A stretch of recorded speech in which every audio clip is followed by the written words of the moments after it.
Hello, je suis Léna, passionnée de bien-être, mieux vivre et spiritualité. J'ai créé ce podcast pour faire connaître au plus grand nombre des méthodes alternatives pour aller mieux, que ce soit physiquement ou mentalement. Quels que soient vos problèmes, quelles que soient vos croyances, restons ouverts, restons curieux et testons. Bonjour à tous et bienvenue dans ce nouvel épisode d'Horizon Podcast. Aujourd'hui, j'ai le grand plaisir d'accueillir Romain Clément, cofondateur avec ses 4 frères de la chaîne Gaïa Méditation, pour une discussion fascinante sur un phénomène qui intrigue et parfois effraie, les sorties hors du corps, aussi appelées sorties astrales ou encore l'état de phase.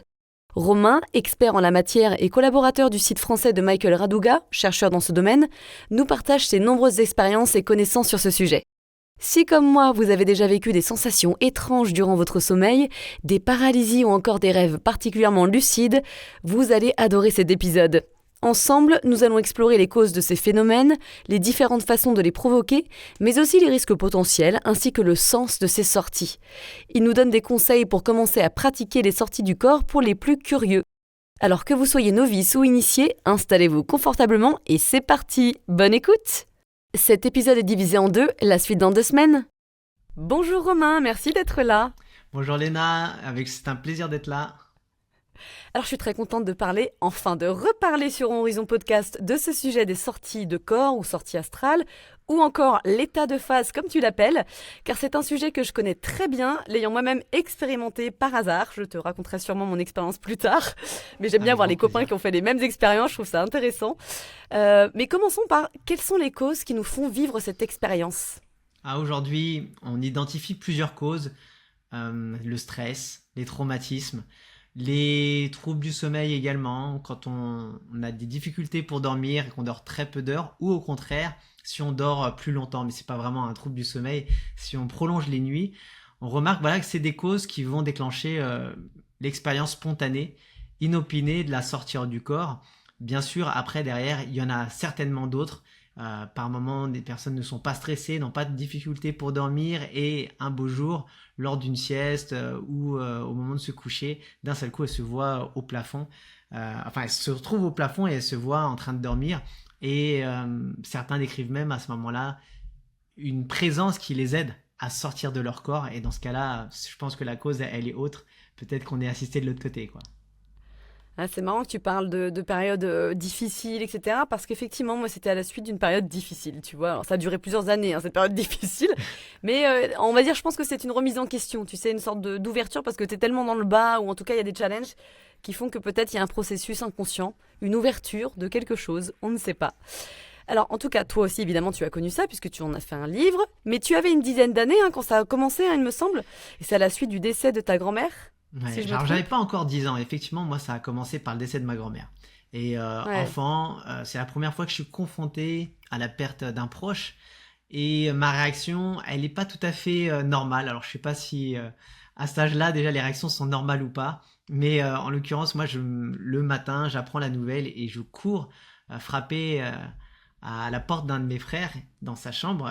Il était en train de dormir. Je le réveille pour lui dire « Mamie est partie, mamie est morte ». Moi, j'avais pas compris ce que ça voulait dire en fait, mais pas du tout. Et c'est seulement en voyant son corps et après, au moment de la cérémonie des funérailles, que je me vois encore en fait sortir de l'église. Je lève les yeux au ciel et je commence à lui parler pour savoir où est-ce qu'elle est et si je la reverrai un jour. Et je pense que c'est ça qui a déclenché toutes les expériences qu'on suivit qui sont liées à la sortie hors du corps et la sortie hors du corps y compris, hein. Mais il y a plusieurs expériences conscientes aux abords du sommeil qu'on peut vivre et c'est celle-là que j'inclus dans l'état de phase. Le terme phase, c'est un terme chapeau qui regroupe différents états qui sont aujourd'hui reconnus de la communauté scientifique, enfin du moins une bonne partie qui s'intéresse à ces sujets, sans forcément encore pouvoir donner toutes les explications par rapport à ça. Mais force est de constater qu'avec tous les témoignages à travers le monde, quand on fait des sondages sur 1000 personnes, on retrouve facilement des ratios de 90% de la population qui a vécu au moins un des états dont on va parler aujourd'hui dans ce podcast.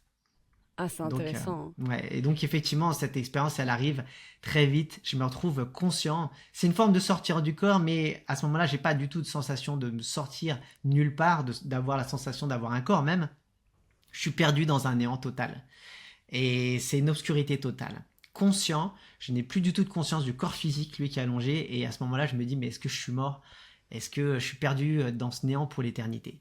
Première expérience donc consciente, c'est une forme pour moi de sortir du corps, mais très particulière, que d'autres d'ailleurs ont expérimenté, et vraisemblablement c'était lié au départ de ma Mais tu vois, grand-mère. c'est marrant que tu te dises ça, parce que quand je l'ai lu, justement, tu l'expliques à un moment dans ton livre, et en fait, je me dis, mais moi, ça m'est arrivé, en fait, je me réveillais, c'est-à-dire que ma conscience se réveillait dans la nuit, dans le néant, c'est-à-dire que c'est comme si, mais par contre, j'étais en mouvement. J'allais quelque D'accord. part, enfin, je sentais une sorte de mouvement, mais j'étais dans un néant total.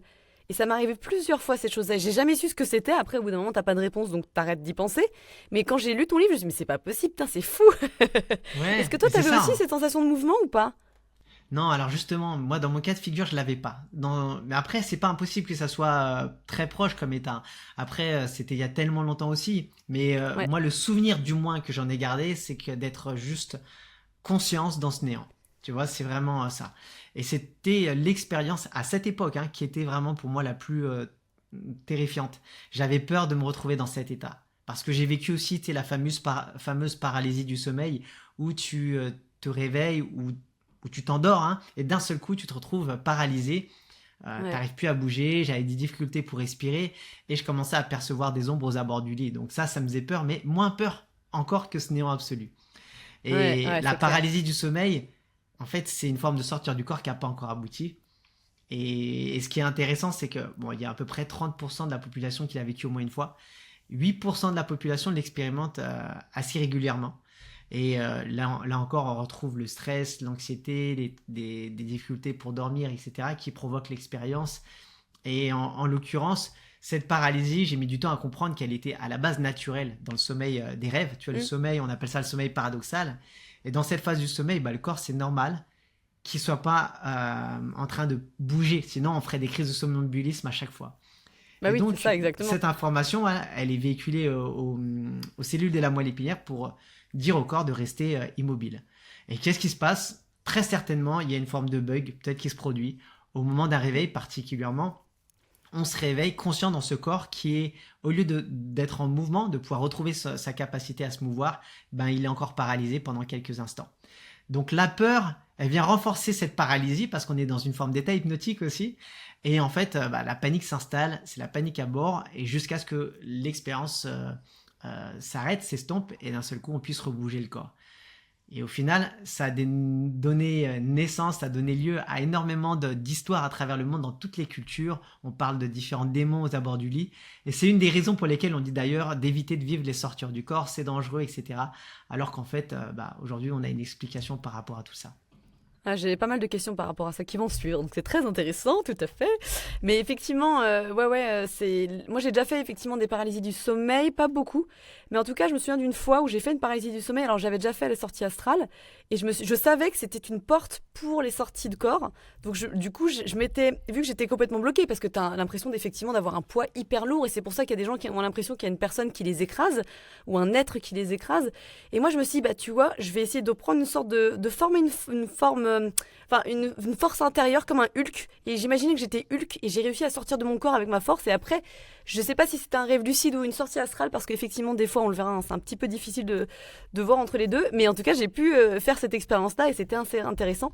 Mais comme tu dis, beaucoup de gens, si tu les interroges, font des paralysies du sommeil, imaginent des grosses araignées, ont très peur de ça, hein. C'est Ouais. assez fou. Mais sachez, et on en parlera évidemment un peu plus dans cet épisode, que c'est une opportunité pour sortir de son corps. Mais il faut pas avoir peur, faut pas nourrir la peur aussi. C'est ça. Mais d'ailleurs, j'ai une question pour toi, Léna. Vu que toi, tu savais en fait que c'était une porte vers la sortie du corps, est-ce que du coup, tu as eu peur en vivant Ah non, au contraire, je l'expérience? dis ouais, chouette, Voilà, bah c'est ça, chouette. effectivement. Ouais. Donc là c'est vraiment une clé qui est super importante par rapport à pour toutes les personnes qui nous écoutent. C'est, on parle là pour l'instant de peur, mais c'est vraiment la méconnaissance du phénomène. C'est le fait de ne jamais avoir entendu parler de ces phénomènes qui peut provoquer ce type d'expérience. Parce qu'en fait, on est face à une expérience qui nous est inconnue. Donc forcément, il y a des questionnements qui émergent, et ce qu'on ne connaît pas, bah, ça peut faire peur. Donc c'est normal. Exactement. Et c'est pour ça que c'est bien d'en parler, je trouve ça super. Ouais. Je pense à une certaine copine qui en faisait tellement des paralysies du sommeil. Faudrait que je lui dise ça d'ailleurs. Alors toi, tu as fini par, je sais pas, il me semble, à faire 5 ou 6 sorties astrales par semaine à un moment, hein. C'était quand même pas mal, je pense, en termes de Oui, niveau et oui, de ouais, quantité. oui. Même par semaine, j'ai fait plus d'une dizaine des fois par semaine. notamment dans le cadre de recherche en fait effectuée par notamment mon mentor Michael Raduga avec qui je collabore aujourd'hui. C'est un expert russe du phénomène et donc il a mené de nombreuses expériences. Il continue d'ailleurs, il a un laboratoire aujourd'hui aux États-Unis. Son laboratoire a bougé là-bas et continue systématiquement avec plusieurs confrères à s'intéresser au sujet, à rechercher en fait les différents bienfaits qu'on peut tirer de l'expérience et aussi comment ça fonctionne. Et c'est de voir ce qu'on peut arriver à faire. Même son gros délire du moment, c'est d'essayer de trouver un moyen d'avoir une communication stable avec l'environnement physique en même temps. C'est-à-dire qu'en même temps qu'on est dans cet état, arriver à interagir avec l'environnement physique. Et pour ça, il utilise des différents signaux, des signaux oculaires. Hein. Donc on peut encore bouger les yeux sous les paupières. On peut légèrement faire des micro-mouvements de mâchoire. Donc pour ça, il y a des petites activations musculaires qu'on peut effectuer.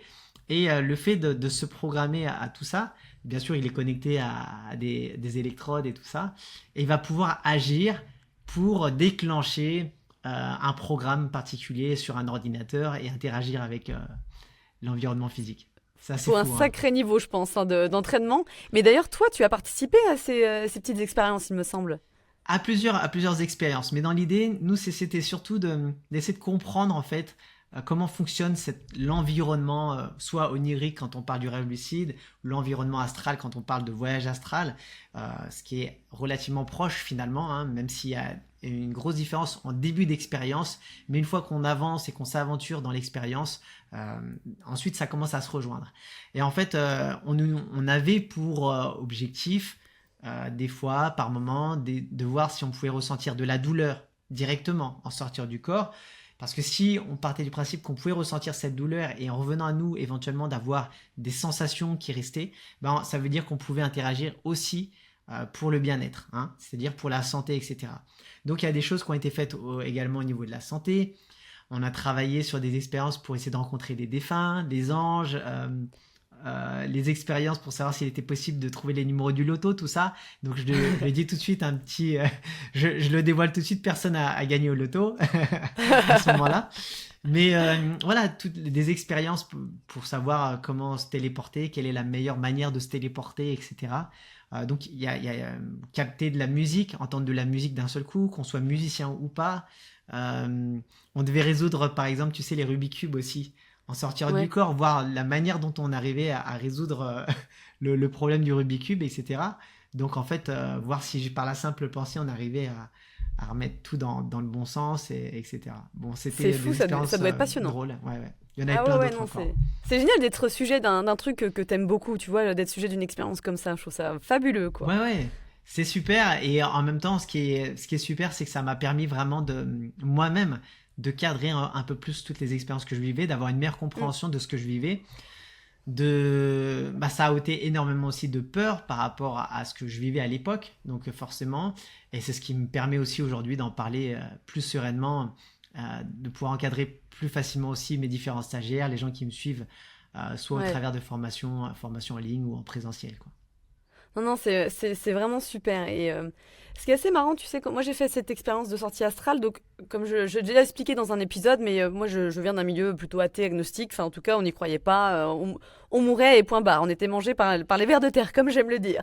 Et en fait, un jour, je sais pas pourquoi, j'ai dit cette phrase-là. Alors c'était un peu dans une phase où je m'ouvrais un peu à la spiritualité, parce que je pense que j'étais en recherche d'introspection personnelle, tu vois, je m'ouvrais un petit peu à lire des bouquins spirituels, médiumnité, même si ça me faisait vachement peur. Et en fait, un jour, je me suis dit, avant de dormir, j'aimerais que mon âme prenne le dessus de mon mental. J'ai juste dit cette phrase, enfin voilà, rien de spécial. Et en fait, je suis allée dormir. Alors toi, c'est pas ce que tu conseilles, hein. Souvent, tu dis que c'est plutôt vers 6h du matin ou après, bon bref. Moi, je suis allée dormir. Bon, on peut, il n'y a pas de souci, c'est voilà. Juste... Se lever, c'est juste si on veut se programmer et avoir plus de chances encore de réussir statistiquement. Mais au moment du coucher, d'une sieste, ça marche très bien aussi. Il n'y a pas toute la fatigue du mental, effectivement. Mais donc voilà, j'étais dans mon petit lit et je commençais un peu, tu sais, à faire de la sophrologie. Donc je sais pas, j'étais posée un petit peu et je commence à entendre une sorte de bruit d'eau, de cascade en fait. Et je me concentre dessus. Donc tu vois, je pense qu'au bout d'un moment, mes ondes cérébrales, elles ont dû un petit peu se modifier. Et ça a duré longtemps, je pense que ça a dû durer au moins 2 heures, mais j'étais dedans. ironiquement, parce que d'habitude, mon mental, il est... Et j'ai commencé à vibrer, à sentir des vibrations. Je me dis, tiens, c'est bizarre, mais je vais accueillir ces sensations. Tu vois, j'étais pas du tout dans la peur, j'étais dans la découverte et la curiosité. Je pense qu'il y a un point hyper important. Et ça a commencé à vibrer, à vibrer, à vibrer. Et au bout d'un moment, ça a vibré d'une force. J'ai cru que j'étais en dessous d'un avion qui décollait. Ouais. C'était vraiment ça pour moi. Et à ce moment-là, parce que moi, c'est un peu bizarre, je sais pas trop ce qui s'est passé. À ce moment-là, il y a alors, de souvenirs, c'est comme s'il y a un écran qui s'était ouvert et j'étais aspirée dans des dimensions avec des formes géométriques que je comprenais pas mais qui étaient d'une couleur magnifique que je pouvais pas voir avec mes yeux quelque part, tu sais, mes yeux humains. Et j'étais aspirée dans des dimensions vraiment comme ça. Et après il y a une lumière blanche qui s'est ouverte, une énorme lumière blanche éblouissante mais qui ne m'éblouissait pas et qui faisait plus que 180 degrés je pense. Et j'ai mes mains qui ont été aspirées, vraiment qui étaient aspirées par cette lumière-là. Et c'était agréable, tu sais, ça flottait, ça faisait vraiment cette sensation-là. Et après, mes pieds. Et j'ai voulu réveiller mon chéri qui dormait, qui ronflait à côté. Et j'ai pas pu le toucher. Je lui ai dit, mais qu'est-ce que c'est que ce truc? Et donc, ça a dû durer, je sais pas, peut-être 1 minute. Mais ça m'a semblé tellement fabuleux et agréable. Et donc, voilà, c'était ma première expérience. Et j'en ai fait d'autres après, où des fois, effectivement, je me réveillais. Je me souviens d'une espèce d'être qui était rempli de flammes, mais qui faisait pas du tout maléfique, au contraire, qui me portait vers le haut. Enfin, tu vois, des petites expériences bizarres. Mais voilà, pour cette première expérience. Et alors, je peux te dire que je me suis dit, mais what's happening? I don't know. C'était très bizarre parce que, tu sais, je venais vraiment pas de ce milieu-là, quoi. Donc là, je me suis dit, ok, il y a quelque chose quand même. Il y a plus que le mental. Il y a autre chose au niveau de la conscience, tu vois. Oui. Oui, effectivement, c'est ça. Mais ce que tu décris en plus, c'est ce qui est vachement passionnant. C'est de voir que c'est vachement courant. Comme tu dis, on n'a pas besoin d'être dans un temple ou au fond d'une grotte en train de méditer toute notre vie pour d'un seul coup vivre l'expérience.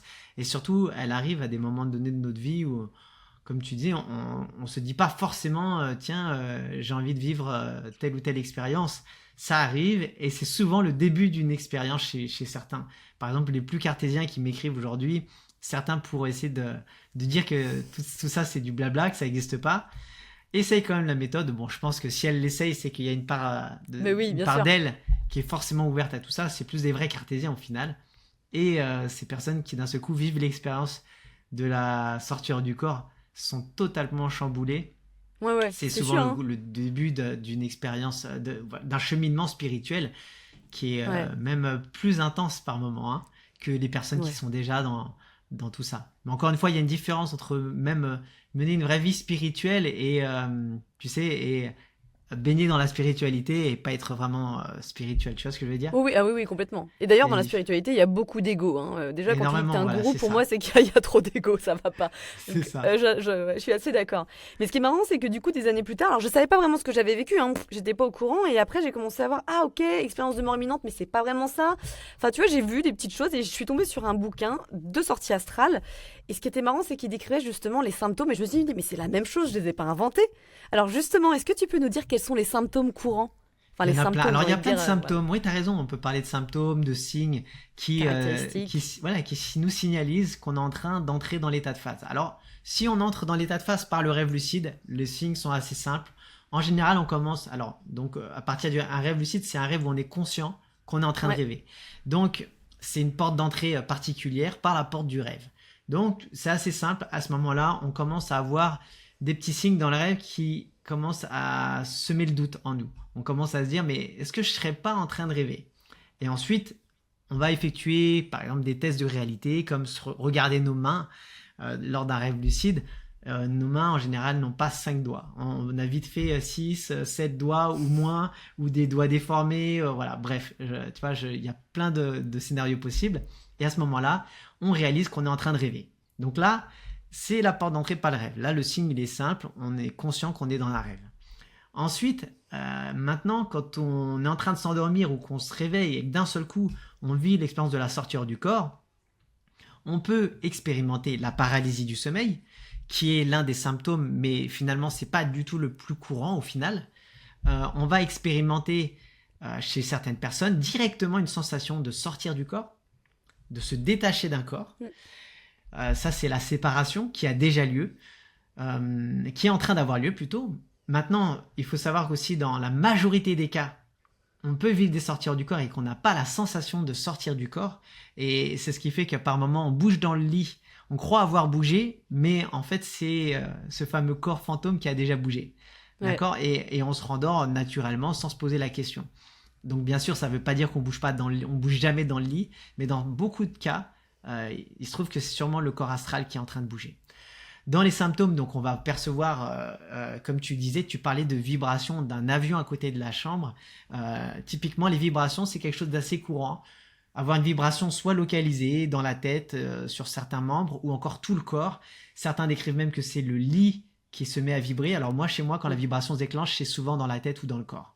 Mais jamais le lit qui vibre ou la perception qu'il y a un train qui passe à côté de la chambre. Hein. Ouais. Il y a des sons, donc toujours des sons, des sifflements, des bourdonnements, des tintements. Ouais. Voilà, ça quelque chose qui arrive. On peut entendre facilement aussi toc toc toc, voilà, comme si quelqu'un frappait à la porte. La sonnerie chez moi, dans ma maison d'enfance, régulièrement, j'avais l'impression qu'on sonnait à la porte. On voit aussi que le monde a évolué parce que maintenant qu'on est dans l'ère des téléphones portables et tout ça, certaines personnes ont l'impression que le téléphone vient de sonner et quand elles regardent, il n'y a pas d'appel manqué et rien de tout ça, hein, quand elles reviennent à elles. Il se trouve que à plusieurs moments, elles reviennent pas à elles et elles sont sorties hors du corps. Elles regardent le téléphone, elles voient rien et elles se disent bon bah c'est bon, il n'y a rien, je me rendors. En fait, elles étaient en sortie hors du corps. Ça, c'est quelque chose de très courant. C'est bien que c'est même une technique chez certains. La technique du téléphone portable. Ça, c'est drôle jeu. Je sais pas ce qu'on inventera dans 50 ans. Je sais pas ce qu'il y aura comme objet, mais bon. Voilà. C'est Donc, clair. après, il y a ensuite toutes les sensations. Donc, dans les sons, il y a forcément les voix. Des voix qu'on peut percevoir soit extérieures, soit internes. Dans des langues, des fois, qu'on comprend pas du tout. Il y a cette perception de visuel. Donc là, tu as parlé de symboles, quelque chose qui est très courant et notamment chez moi, plus à l'endormissement. Donc via la méthode directe, hein, la voie de l'endormissement plutôt que au moment d'un réveil. J'ai régulièrement des symboles, des formes géométriques, différentes couleurs comme toi, comme tu l'as décrit tout à l'heure. Des écritures que je ne comprends pas. On parle de light codes, tu sais, le langage de l'univers. Ouais. Et c'est comme si quelque part, moi je le pense, hein, c'est une interprétation, hein, ça n'est qu'une interprétation. Peut-être que je reçois un programme, parce que comme on dit que tout l'univers, de toute façon, tout est mathématique, c'est juste que j'arrive pas à décoder consciemment le programme parce que j'ai jamais appris la langue. C'est juste ça. Mais ça se fait peut-être inconsciemment. Il y a peut-être un download, Peut-être comme inconsciemment. On dit. Effectivement. Et ensuite, derrière, on peut ressentir également dans les symptômes la sensation de légèreté, de se mettre à léviter. L'engourdissement des membres qui commence, donc ça souvent c'est un peu plus courant, et ensuite la sensation de chuter ou de tourner sur soi-même. Donc la sensation de chuter dans le lit, ça c'est quelque chose aussi d'assez courant. Alors ça oui, effectivement, il y a beaucoup de gens qui se réveillent, tu sais, qui ont eu peur parce qu'ils sont, je sais pas, ils sont tombés d'une falaise ou du ski, etc. Mais ça c'est effectivement un des symptômes.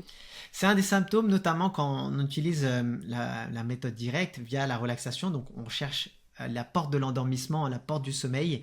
L'idée, c'est de pas de plonger dans un sommeil profond et en même temps de rester dans cette fenêtre entre les deux. Hein. C'est vraiment la fenêtre de l'état de phase.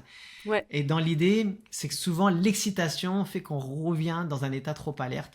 Et oui, c'est chiant. Voilà, au moindre symptôme. On en parle d'une forme de perte temporaire de conscience, et quand on revient, c'est justement parce qu'on a eu cette perte temporaire de conscience et que d'un seul coup, on revient à nous.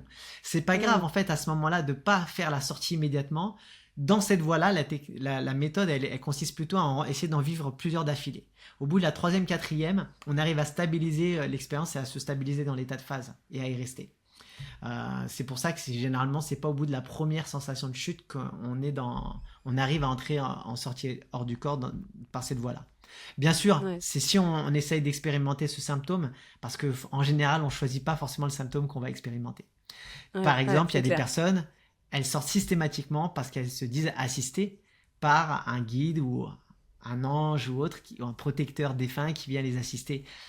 J'ai un des derniers stagiaires que j'ai eu me raconte que c'est systématiquement un guide qui vient le chercher.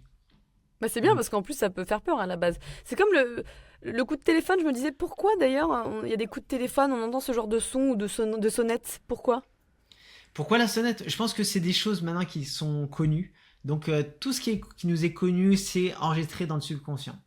Ensuite, ce qui est intéressant, c'est que selon moi, hein, encore une fois, c'est pas la vérité absolue parce que ce que je dis aujourd'hui, ça va changer dans 10 ans à tous les coups. Bah mais oui, comme tout. C'est comme une porte qui s'ouvre. Hein. La porte de l'état de phase, c'est une porte qui s'ouvre. Et ce qui est marrant, c'est qu'il y a plusieurs sons qu'on entend, comme le fait d'un appel téléphonique. Le téléphone, c'est on va rentrer en communication avec quelque chose. La porte, qu'on frappe à la porte, c'est comme si d'un seul coup, on s'apprêtait à entrer quelque part où quelqu'un va nous ouvrir une porte. C'est une transition, La sonnerie, en fait. c'est une transition, exactement. Je pense que la symbolique, la retranscription du message chez nous, elle est comme ça. Donc, certains parlent de gardiens du seuil. Si bien que les gardiens du seuil, des fois, se, entre guillemets, matérialisent dans cette autre réalité par des êtres qui arrivent, on entend des bruits de pas d'un seul coup qui s'approchent du lit, et parfois ça peut nous faire peur. C'est comme si indirectement on nous teste en fait pour savoir si on est prêt à aller plus loin ou pas.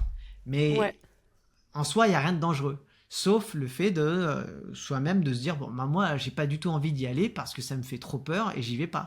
Donc, comme je dis souvent, on va pas dans les montagnes russes si on n'a pas envie d'y aller, quoi. Tu vois, c'est bien ça. sûr. C'est juste ça. Ouais, complètement. Ouais. C'est vrai que moi, il y a un moment où je faisais régulièrement des sorties de corps à la suite de ce que je t'ai expliqué.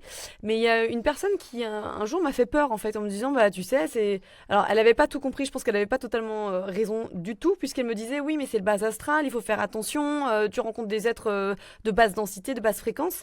Et en fait, ça m'a fait hyper peur, parce que toujours ce monde un petit peu paranormal ou de conscience, ça me faisait un peu peur, et donc du coup, ça m'a coupé.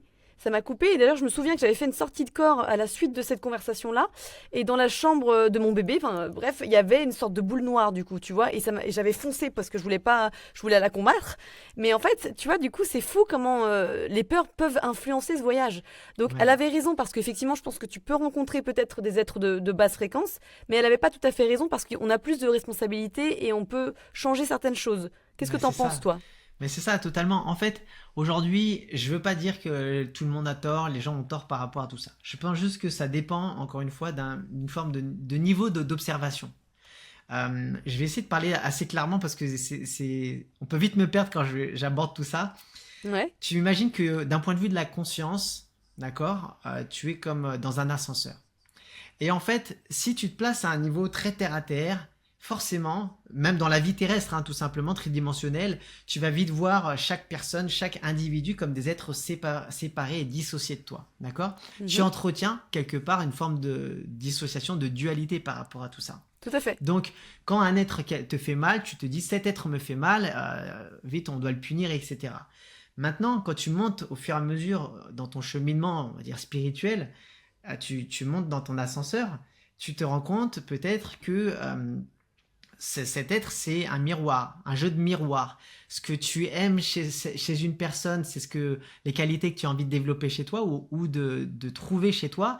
Et ce que tu n'aimes pas chez une personne, c'est peut-être une part de toi que tu n'aimes pas, d'accord, ou que tu rejettes. Et puis ensuite, tu montes encore dans le niveau d'observation et puis tu découvres ces concepts qu'on retrouve en physique quantique, que finalement, tout est lié, il y a ce concept d'unicité, on n'est qu'un. Alors là, tu te dis, ok, si on n'est qu'un, ça veut dire qu'en fait, celui que j'aime pas, là, qui me fait du mal, en fait, c'est moi. Tu vois ? Et ben, pour moi, de l'autre côté, c'est ça en amplifié. C'est-à-dire que pendant longtemps, moi aussi, j'ai pensé que quand j'entendais des bruits de pas à côté du lit, on allait me faire du mal ou autre. J'avais percevé une forme d'ombre. J'ai ensuite changé mon niveau de perception quand ma peur de la mort a diminué, quand j'ai commencé à être plus en paix avec la mort, notamment lors du décès de mon grand-père. Je vis ça dans l'état de phase. La nuit où il part, en fait, je le vois arriver, la paix sur le visage, dans une voiture noire comme un corbillard. Et cette voiture s'éloigne, il dit au revoir, la paix sur le visage. Et il y a mon père, mon oncle et ma tante qui sont en paix également, qui disent au revoir. Je suis en paix avec ça. Le matin, j'apprends la nouvelle de son décès. Il est parti, mais je sais au fond de moi, je l'ai ressenti qu'il était en paix. Et surtout, ça m'apaise. Et donc, qu'est-ce qui se passe ? Ma peur de la mort, déjà, diminue. Je me dis aussi qu'il est de l'autre côté, parce que je revois mon grand-père et ma grand-mère plusieurs fois d'affilée, la nuit, en sortir du corps, ou en rêve lucide, comme dans un véhicule de lumière, où je les vois me dire, faire un petit coucou, tu vois ? Donc, je ressens encore leur présence. Et tu vois, cette notion de peur qui diminue fait que d'un seul coup, quand j'avais des présences sous bord du lit, je n'avais plus peur et je disais, qui es-tu ? Pourquoi es-tu là ? D'ailleurs, c'est aujourd'hui utilisé d'un point de vue de thérapie dans les pays anglo-saxons, les personnes qui pratiquent tout ça. Ils essaient d'enseigner à leurs consultants également certaines techniques pour le faire. Et donc, cette ombre que je percevais, on parle bien de percevoir ça comme un démon ou un diable, à ce moment-là, elle change de forme il y a comme un flash lumineux par moment qui arrive et je vois comme un être de lumière, une présence bienveillante qui me dit t'as pas de souci à te faire ou je veille sur toi ou j'ai quelque chose pour toi comme un conseil prodigué. Et donc la question est mais alors en fait c'était quoi, j'étais dans le bas astral ou pas? Parce qu'en fait c'est quoi tout ça? Donc encore une fois c'est où je me trouvais d'un point de vue émotionnel. On est vraiment dans ce jeu de miroir. Si j'ai peur, je peux manifester. C'est pas pour rien que ça s'appelle voyage astral d'ailleurs, parce que la société théosophique, à la fin du 19e siècle, c'est la première qui parle de ces 7 corps. Le corps physique, le corps éthérique, et le corps astral qui arrive derrière, qui est le corps de l'émotionnel, donc de notre état émotionnel. Donc nos émotions vont venir projeter tout ça. Et on est dans un état hypnotique, donc là au niveau des neurosciences, on remarque que le cerveau est plongé dans une forme d'état hypnotique. Je simplifie vraiment, parce que c'est... Oui, bien sûr. Voilà, pour démystifier tout ça. Et donc, forcément, la peur, la moindre pensée vient agir comme une induction. Donc, d'un seul coup, toi, par exemple, tu gardes dans le souvenir que potentiellement, il y a des entités qui peuvent être là, du bas astral. Et qu'est-ce qui se passe? Tout de suite, tu projettes ou tu attires, parce qu'on peut dire que ça existe. On a le droit aussi d'avoir cette perception, de dire que ça existe, mais tu la vois. Et en fait, il suffit juste de dire qu'on est créateur également, et donc on a juste le choix de passer à autre chose ou pas. Et c'est là qu'on voit que ça va être utile pour transmuter des peurs profondes, des traumatismes dans notre vie. Parce que on peut les voir comme réels et on peut très bien se dire ok, mais de toute façon, vu que je suis aussi cette lumière que j'ai eue lors d'une sortie hors du corps très intense et profonde, je vais pouvoir transmuter tout ça. Donc c'est ça en fait, tout le jeu qu'il va y avoir. À un moment donné, on monte dans l'ascenseur et on va vivre ta première expérience. Finalement, c'est une des plus hautes parce que elle ressemble à une expérience de mort imminente. Et elle pourrait même presque être cataloguée expérience de mort imminente alors que tes signes vitaux ne sont pas engagés. Exactement, donc, je me suis posé la question, C'est d'ailleurs la raison pour laquelle beaucoup de chercheurs, par rapport aux expériences de mort imminente, veulent même changer l'appellation d'expérience de mort imminente. Parce qu'on remarque qu'il y a les expériences qui se produisent quand les signes vitaux sont engagés, mais on peut aussi reproduire l'expérience. Et dans le cadre des recherches menées par Michael Raduga, il nous a été demandé à un moment donné de reproduire une expérience de mort imminente. Et j'ai vécu une expérience très similaire à la tienne, dans un bain de lumière, etc. Beaucoup des expériences étaient classées expérience de mort imminente. Tu vois? Mais est-ce que, alors parce que tu sais, c'est marrant, effectivement, quand on parle de mort imminente, on dit oui, j'ai vu des anges, j'ai vu mon grand-père, etc. Alors moi, j'ai vu que dalle, il y avait personne qui m'attendait. Donc peut-être qu'effectivement, c'était pas mon timing. Mais je trouvais ça assez étonnant de voir cette lumière sans rien. Je dis bon, bah ok, très bien, c'est lumineux, c'est beau. Tu vois ce que je veux dire? Mais c'est intéressant, tu vois, même dans les expériences de mort imminente classiques, tout le monde n'a pas ne décrit pas les mêmes choses non plus. C'est pour ça qu'il y a cette échelle qui s'appelle l'échelle de Grayson qui permet justement d'établir d'ajouter différents points en fait en fonction de si on a vu ce tunnel de lumière, si on a vu un être défunt, si on a vu une figure religieuse, enfin des choses comme ça, si on a eu cette sensation de sortir du corps, etc.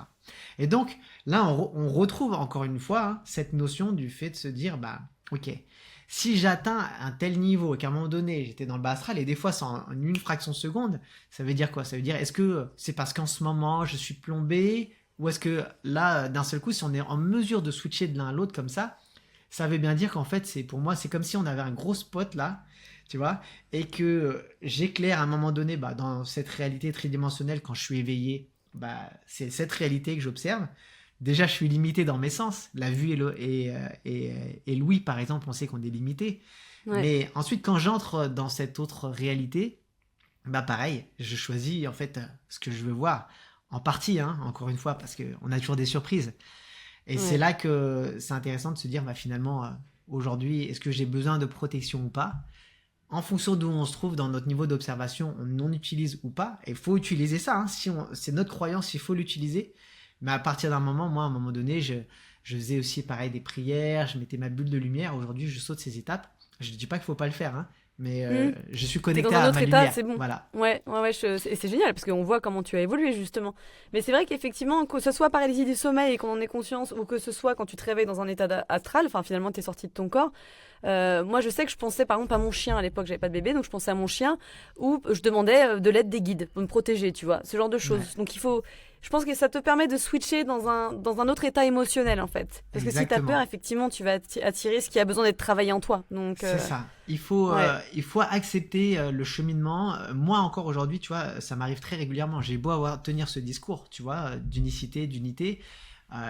Régulièrement, des fois, si je veux avoir une réponse par rapport à un questionnement, dès que je me réveille dans la nuit, je pars du principe que déjà je suis potentiellement dans l'état de phase. Déjà par l'habitude en fait d'y être rentré, etc. Ouais. Et donc, j'attends pas forcément la sensation de sortir. J'attends pas forcément le fait de cheminer et enfin d'être face à un guide ou autre. Je pose directement ma question. En partant du principe que de toute façon, si je suis... Surtout, la réponse peut venir. Et si je me connecte à ma partie divine, je me connecte à ma conscience supérieure. Tu vois, c'est la partie la plus sage, la plus évoluée de mon être. Mais à ce moment-là, je pars du principe et ça m'aide de me dire, je pose la question à mon guide. Tu vois, comme si je me dissociais indirectement. Parce que ça me facilite la communication. Ouais, intéressant.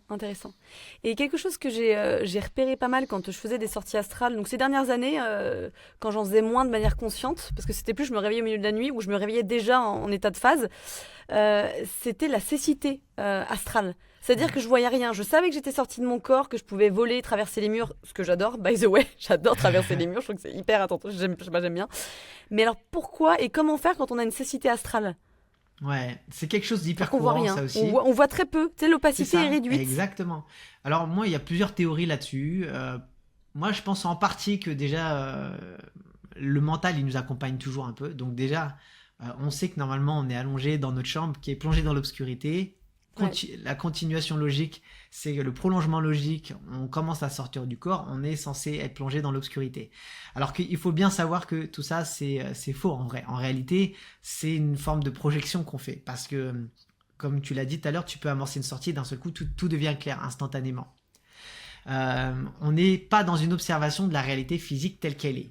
Si on parle d'être dans une autre réalité, c'est qu'on est dans un autre niveau vibratoire et forcément ce qu'on capte n'est pas identique à la vibration physique, d'accord, cet environnement tridimensionnel. Ensuite, qu'est-ce qui se passe quand ça nous arrive ? Alors on remarque d'un point de vue du cerveau qu'il y a des aires du cerveau qui sont plus ou moins éveillées et d'autres plus ou moins endormies. Encore une fois, je fais des raccourcis, hein. Mais si la partie du cerveau, l'aire du cerveau, c'est le lobe occipital qui correspond notamment à la vision, lui est trop éveillé, effectivement, il va reproduire, il va capter, on a les paupières fermées, nuit, on n'a pas la vision onirique, hein, d'accord ? On n'a pas la vision psychique qui se déclenche. Ouais. Donc au début, c'est ce qui peut se passer. Tout le reste est plongé, là, le corps est dans une forme de paralysie, mais cette partie-là, en fait, est trop éveillée. Donc, c'est pas grave, on part du principe qu'on va chercher une forme de relaxation, on va essayer d'entrer un peu plus dans l'état de phase. Jusqu'au moment où cette aire du cerveau va trouver son sweet spot, tu vois, pour permettre de rentrer vraiment dans cet état de phase complètement. Donc pour ça, on va faire des techniques d'approfondissement. Les techniques d'approfondissement, elles consistent à essayer de s'ancrer encore plus dans cette nouvelle réalité et d'augmenter le réalisme, jusqu'à atteindre un hyperréalisme. On va commencer, par exemple, à palper tous les objets qu'on pourrait identifier dans la chambre, même dans cette semi-obscurité ou obscurité totale. Si on part du principe qu'on est dans notre chambre, on arrive, comme en pleine nuit, quand on se lève, par exemple, si on a besoin d'aller aux toilettes, on n'allume pas tout de suite la lumière et on commence à toucher les objets si besoin. On fait exactement de la même manière. Et là, ce qui est curieux, c'est qu'on commence à sentir les objets au bout des doigts. Et qu'est-ce qui se passe ? Il faut se détacher à ce moment-là de la volonté à tout prix de voir. Alors, on demande systématiquement, première chose, je demande à voir, on trouve notre propre mantra, on peut dire que la lumière soit... ou un truc comme ça, j'avais vu voilà, aussi. Lumière, que la lumière soit... Là, on fait quelque chose qui nous parle. Surtout, ça doit nous parler. Hein. Ensuite, si la lumière ne s'allume pas, on peut la prononcer, cette phrase, ce mantra en arrière-plan, mais tout de suite, première chose, on essaye de bouger, quoi qu'il arrive, d'être actif et de partir hors de la chambre. Hein. Je pars du principe qu'on est dans la chambre. Hein. Donc, si besoin, on ouvre la porte si on n'arrive pas à passer au travers. On passe à travers la fenêtre si on veut, mais bon. Au début, quand on débute, on va plus au niveau des portes, ça rassure. Hein. Et plus on s'éloigne, généralement, de sas en sas, d'un seul coup, la lumière peut arriver ou d'un seul coup, on peut voir une lumière dans une autre pièce. Et on va donc se diriger vers la pièce qui est éclairée. Si ça marche pas, je dis toujours, encore une fois, on reste dans l'optique qu'on est en train de voyager dans cette nouvelle réalité et on fait comme si on était malvoyant. Et donc, on va cheminer, on va essayer de porter une attention particulière à nos autres sens, hein, des sens qui nous accompagnent. Donc là, si on a le toucher très bien, on peut essayer de sentir une rose, par exemple. Même, ça peut paraître bête, hein, mais à des moments, je me disais volontairement, en début de sortie, dans mon plan d'action, j'ajoutais une action particulière dès le début de la sortie où je me disais qu'il y avait une fleur dans ma chambre. Pour certains, au début, on peut mettre une vraie fleur dans la chambre parce que ça nous aide d'un point de vue psychologique, ça crée une forme d'ancrage, mais on n'est pas obligé d'en mettre une vraie dans la chambre. Ouais. Je mettais ma guitare également pour activer le son, tu vois. Donc systématiquement, début de sortie, j'avais un bonbon à côté du lit, je mettais dans la bouche pour activer le goût, une fleur et boum, je passais mes doigts sur les cordes de la guitare pour activer le son et le toucher.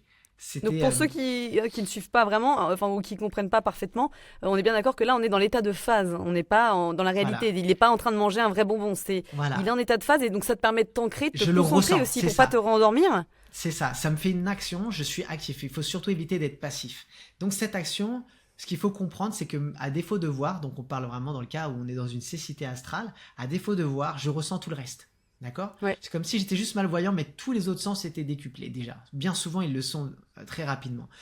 Maintenant, ce qui est fort, c'est que là, effectivement, je le fais dans la phase, mais avant d'aller vous coucher, si vous voulez, pour faciliter l'expérience, vous pouvez mettre un vrai bonbon à côté du lit, etc. Alors, bien sûr, le bonbon, il y a de très grandes chances qu'il y soit déjà, à moins d'avoir fait une crise de somnambulisme à un moment donné et l'avoir mangé, sans vous en rendre compte. Mais l'idée, c'est que pour vous faciliter en fait la tâche, pour les personnes qui se disent oui, bon, moi j'ai quand même la croyance encore que je chemine dans l'environnement terrestre et tridimensionnel, bah ok, mettez-le. Et ensuite vous verrez que votre bonbon sera toujours là, que vous ne l'aurez pas mangé dans la matière. La suite dans 2 semaines.